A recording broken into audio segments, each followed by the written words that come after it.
Now at 5 on KMTV, the Omaha Fire Department is now down a fire truck after it struck an SUV and then a building downtown at 16th and Leavenworth this morning. Reporter Joe Cadot is live at the scene with more details. Joe?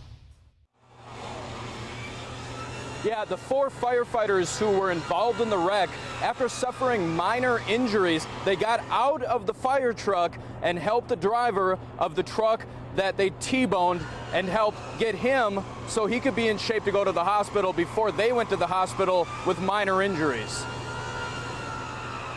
The crash happened at about 10:30 this morning. Witnesses say a white truck was speeding east on Leavenworth, driving around traffic, and didn't yield to a northbound fire engine. The rig T-boned the truck and then crashed through the brick wall of this art gallery.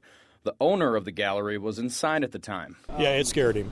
He was up in his office. He'd just gone up to his office and he said the original crash, and then all of a sudden he realized the siren was inside of his building, and that's when he realized the truck was in there. So, Christy Steyert manages a business across from the crash. She says she was east on Leavenworth when the white truck sped around her and failed to stop for the northbound fire truck that had its lights and sirens on. I had never seen that before in my life. Never been a part of that, never seen it. I was shaky for a very long time after that. Me and the guys in the work truck immediately stopped our cars and got out and ran over to make sure everybody was okay.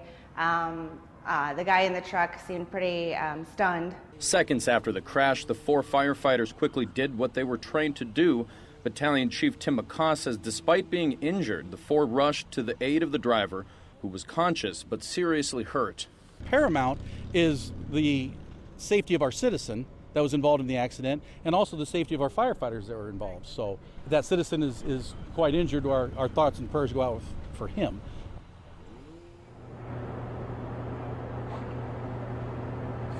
As you can see over my right shoulder, there are crews behind the tow truck who are cutting pieces of guardrail that was pushed all the way from where I'm standing back to the facade of the art gallery where that hole is. And again, we emphasize that there were 5 people injured, 4 with minor injuries. Those were the firefighters treated and released from the hospital. And then the driver of the truck involved in the wreck, who suffered serious injuries at last check and remained in the hospital. Reporting live at 16th and Leavenworth, Joe Cadot, KMTV Action 3 News. All right, a gaping hole there. Another crash led to a mess on 680 in northwest Omaha this